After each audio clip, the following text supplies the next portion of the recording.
Morning everyone. আজকে ব্লগটা একটু অন্য জায়গা থেকে শুরু করলাম, মানে আমার বাপের বাড়ি থেকে। বেলা 10টা, 10:30 ঘুম থেকে উঠে এখন চা নিয়ে বসলাম। হাতের উপর চা দিয়ে দিল আমাকে, তো চাটা এখন খেয়ে নিই আগে। যেখান থেকে এসে হাত চেপে দিলি কেন? দেখি কি কি রাখি। ওদিক থেকে আলোটা পড়ছে তো। তুমি কি করছো? তুমি কি করছো? এটা কি করছো? না না, আমি খাবো না। আমি, তুমি খাও না।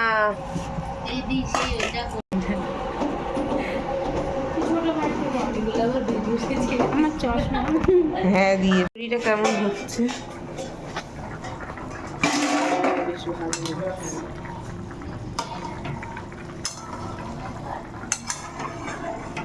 মাম্পি করছে আলুর চচ্চড়ি। লুচি বেলা চলছে, আমার ছেলেও হেল্প করছে অনেক। মা এখানে পুজো দিতে বসে ভাবছে কিছু একটা। আর এখানে লুচি ভাজা হচ্ছে, ওই যে ওখানে লুচি, মানে ছোট ছোট লুচি ভাজছে, মিনি লুচি। আর এটা ছেলের খাবার করবো, নেক্সট টাইম খাওয়াবো ওকে।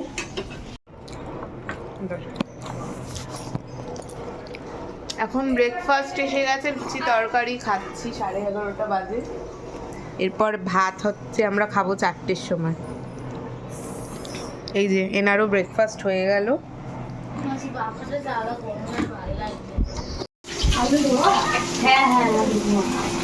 মা আজকে রান্না করতেছে আমার প্রিয় মাছের কাঁটা, ভেটকি মাছের কাঁটা আর ডাল। আর এখানে মাছের তেল চচ্চড়ি, একটু দেখো।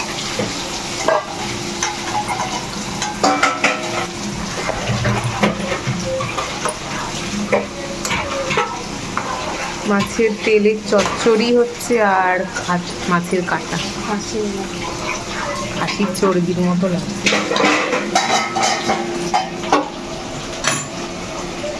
তো এখন আমরা বেরোলাম রাখি কিনতে। ঘড়িতে হয়তো বাজে এখন 6:30। তো এখনই বেরোলাম। আর দিনের বেলা রাখি তো পড়াইনি, 1:30 অবধি ভদ্রাকার বা কিছু সামথিং একটা চলছিল, অত ডিটেলসে জানি না। চলে এলাম রাসমণি বাজারে, এখানে অনেক রাখির দোকান বসেছে, আর যা দাম চাইছে এক একটা রাখির। তো যাই হোক, দরদাম করে সুন্দর দেখে রাখি নিয়ে নিলাম কয়েকটা। আর এখন মিষ্টির দোকানে চলে এলাম। মিষ্টি ছাড়া তো রাখি, ভাইফোঁটা এগুলো অসম্পূর্ণ। এরকম শঙ্খ সন্দেশগুলো নিলাম গুড়ের, আর 2 রকমের মিষ্টি নিলাম, মানে সবার জন্য 3 রকমের করে মিষ্টি নিয়ে নিলাম। রাখি আর মিষ্টি কেনা এবার ডান। এবার চলে যাব আবার বাড়ির দিকে। আর আমার 2 ছোট ছোট ভাই আছে, এখন নানের জন্য প্রিপারেশন নিচ্ছে। 1 গামলা ময়দা মাখতে বসেছে। আর এদিকে কি হচ্ছে দেখি রান্নাঘর। তুই কি রান্না করছিস? চিকেন। ও, মশলাটা বানাচ্ছিস।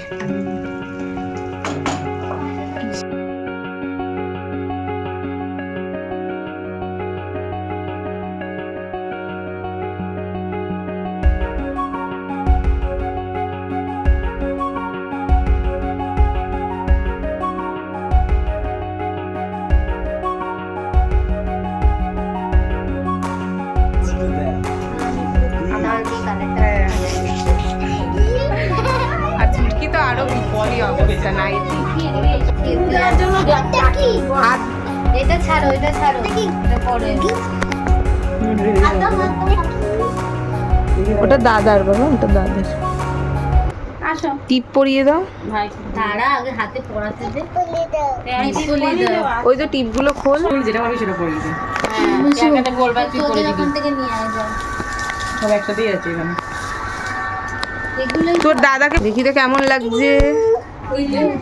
হাতটা দেখাও তোমার, কটা রাখি পেয়েছো? দুটো। ওই আঙুলে করে গ্রেভিটা তৈরি কি করছিস? আরে এরকম করে না, নড়ে যাস না। এ মা দেখে সিঁদুরের মতো লম্বা করে পাগল হয়ে গেছে। কি করছিস? বলতে আছি আবার পেছনে গিয়ে জিজ্ঞেস করছি কি করে।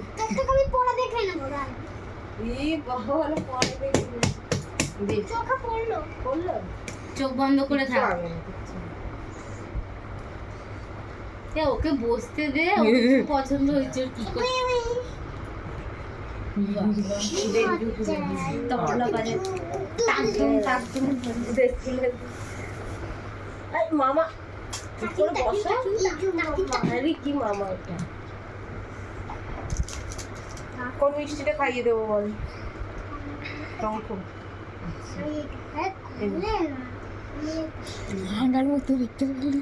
ফটো তুলেছিস? এই আমারটা লেগেছে। আমারটা লাগেনি। হ্যাঁ ওটা কেউই তো কিছু খেলো না। আয়ুষ্মান ভব, সুস্থ হয়। এবার ভাইয়া বেড়ে শুরু হবে। জুড়ে জুড়ে গানটা জুড়ে না গাইলে আমরা বুঝতে পারছি না।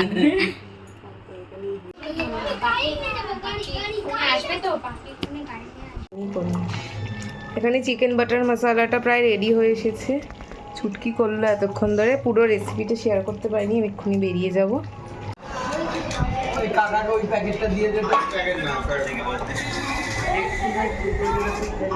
হ্যাঁ, গরম গরম নান ভাজা হচ্ছে আর বাটার চিকেনের ফাইনাল লুকটা দেখা। একদম রেস্টুরেন্ট ফিল।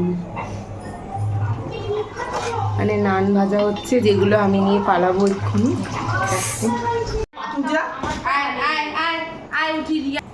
দাঁড়াও, এখন না, মিষ্টি পরে, আগে বসো, আগে কোলে বসো, পিপি বসো, দেখি হাত দাও, ডান হাত দাও। এই যে মনিকে তুলছি কিন্তু দাঁড়াও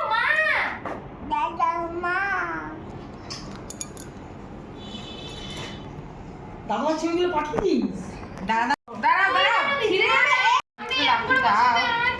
এইটা কার রাখি রে? তুই ভালো করে বস। এটা কার রাখে আমি জানি, যে ম্যানেজার। লুচি আনার দেব, কে খাবে? তুমি খাবে তো? খাবে তো লুচি আনার দেব?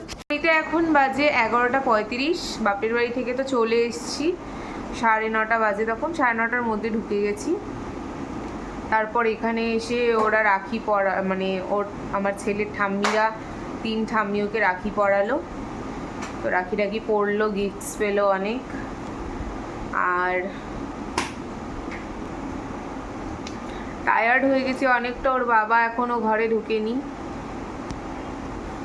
তো যাই হোক, আমরা শুয়ে পড়বো এখন, কখন আসবে ঠিক জানি না। দোকানে রয়েছে, দোকান মানে কালকে শ্রাবণ মাসের শেষ সোমবার, বিক্রি হচ্ছে একটু দোকানে, তাই জন্য দোকানটা এখনও খোলা। তো জানি না কখন আসবে, ঠিক আইডিয়া নেই। এখনও লোকজনের রাস্তায় বেশ ভালোই ভিড় আছে, মানে নন বেঙ্গলিদের কালকে শেষ সোমবার, বাঙালিদের তো আগের দিনই, মানে আগের সোমবারটাই লাস্ট ছিল, নন বেঙ্গলিদের কালকে। তো ভিড়ভাড়টা রাস্তায় বেশ ভালোই রয়েছে। যতক্ষণ কেনা বেচা বেশ ভালো চলবে ততক্ষণ ওরা থাকবে। তো আমার কোনো আইডিয়া নেই সে ব্যাপারে। আরেকজনকে দেখো,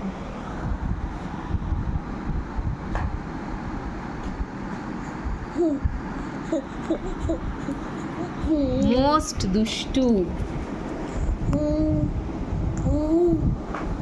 সবাইকে গুড নাইট বলে দাও।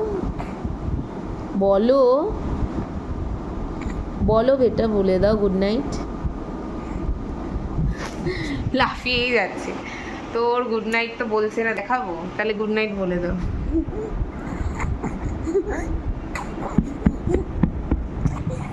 দুষ্টুমি করছে। মানে ফেসবুকে দেখছিলাম ঝাড়গ্রামে ওই হাতিটাকে কি বিভৎ, বাবা একটু চুপ করে একটা কথা বলছি, দেখাচ্ছি দাঁড়া। ঝাড়গ্রামে মানে হাতিটাকে কি নৃশংসভাবে মারা হয়েছে। চারিদিকে মানুষ এতটা নৃশংস হয়ে গেছে কি বলবো, মানে তারা নিজেদের মনুষ্যত্ব হারিয়ে ফেলেছে, বোধটা মানুষ হারিয়ে ফেলেছে, বা একে অন্যের প্রতি সহানুভূতি, একে অন্যের প্রতি ভালোবাসা, সেই ফিলিংসগুলো মানুষের আর নেই জীবিত।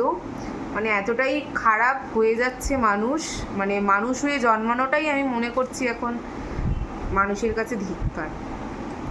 মানে কি করে এতটা মানুষ নৃশংস হতে পারে যে একটা মা হাতিকে এভাবে হত্যা করলো। এবার তো দেখো, যে যেরকম কর্ম করবে সেই কর্মফল তো ভোগ করতেই হবে। পরে আমরা ভগবানকে দোষ দিই যে কেন ভগবান এরকম বিপর্যয় আনলো।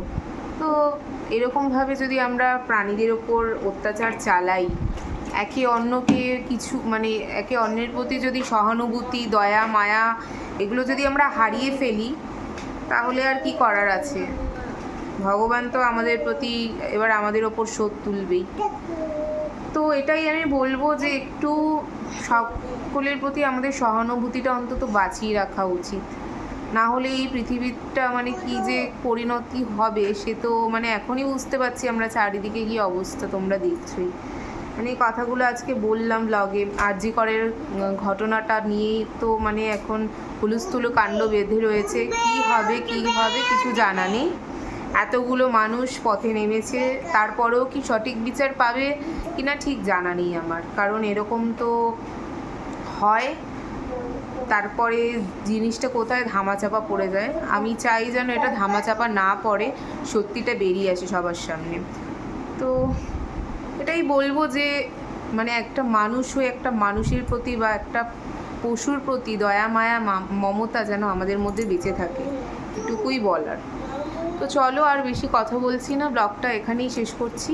তোমাদের সাথে আবার দেখা হচ্ছে নেক্সট ব্লগে। টাটা।